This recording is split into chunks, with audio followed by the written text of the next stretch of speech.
Bonjour à vous tous les amis, j'espère que vous vous portez bien. On revient sur un tournoi aujourd'hui qui taille sa place dans l'histoire du football. L'Euro féminin 2025 en Suisse. Des records, du jeu, des émotions fortes, bien sûr. Alors installez-vous confortablement et laissez-moi vous raconter cette belle aventure. Commençons par l'ambiance. Rien à envier aux grandes soirées. Plus de 600 000 billets vendus.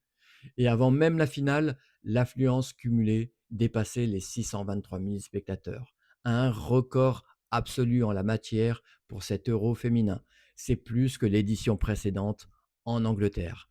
La phase de groupe a attiré 461 582 spectateurs, il faut être précis. 22 des 24 matchs se jouaient à guichet fermé. On n'avait jamais vu ça. En moyenne, chaque match affichait 19 233 personnes dans les tribunes. Moi, j'ai eu la chance, bien sûr, d'assister à un match dans cet Euro, le France-Hollande, de la phase de groupe. J'étais donc à Bâle, au Saint-Jacob Park, et le stade était plein à craquer. Imaginez ça à chaque fois. Et le public suisse a adoré Sanati.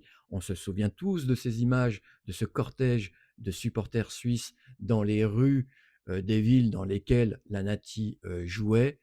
C'était incroyable d'assister à ça.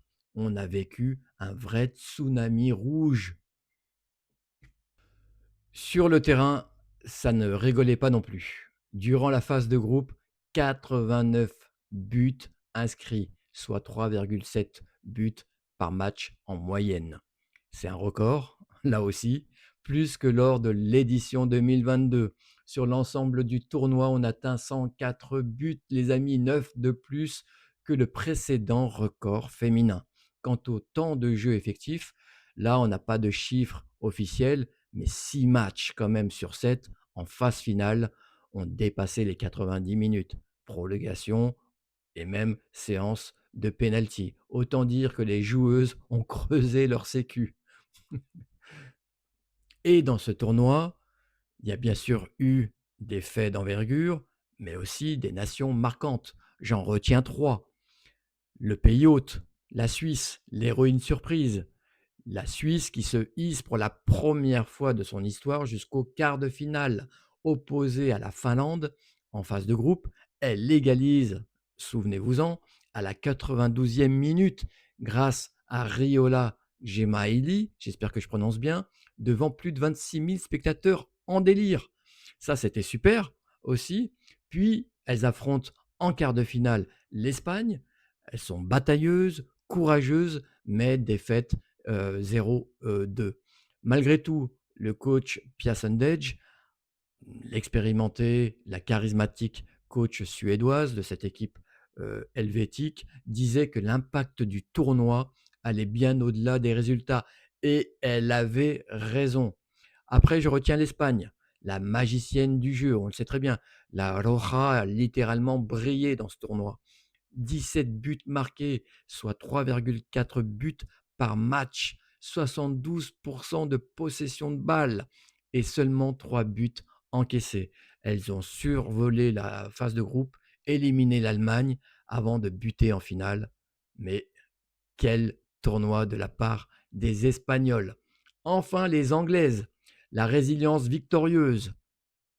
Les Lyonnaises de l'Angleterre ont su mêler solidité défensive, patience et efficacité, les amis. Grâce à une profondeur de banc et à une discipline tactique sans faille, elles ont fini championnes d'Europe. Au tir au but, on s'en souvient, face à l'Espagne. Un exploit. Première équipe senior anglaise à conserver un titre majeur à l'étranger. Alors, les amis, ce tournoi, il est aussi mémorable parce que sous l'ère des prolongations et des séances de pénalty, certains ont mis leur montre cardio à l'épreuve. Je vous le garantis. Moi, j'étais au stade à Bâle, je vous l'ai dit, et j'ai même vu certains supporters qui faisaient leur séance de jogging dans les tribunes sans bouger. Pour conclure, un tournoi en Suisse qui a marqué les esprits. On est d'accord. avec des records d'affluence, du beau jeu et des rencontres haletantes. La Suisse, l'Espagne, l'Angleterre ont été des nations marquantes, mais je peux ajouter quand même à ça l'Allemagne, bien évidemment, l'Italie, l'équipe surprise du tournoi, et même la Suède, des nations qui ont marqué ce tournoi de leur empreinte. Ce que je retiens, les amis, le foot féminin en sort grandi, populaire, respecté. Et si à notre époque, certains ne voyaient pas cela venir, eh bien, force est de constater que le public, lui, a suivi et s'est levé.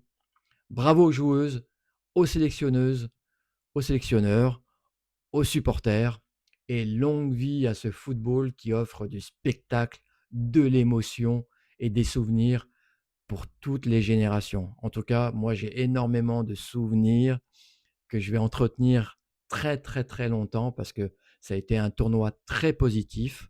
Alors, merci d'avoir suivi ce résumé, les amis. Prenez soin de vous, continuez à vibrer et à partager ces histoires, ces vidéos, bien sûr, qui nous rapprochent.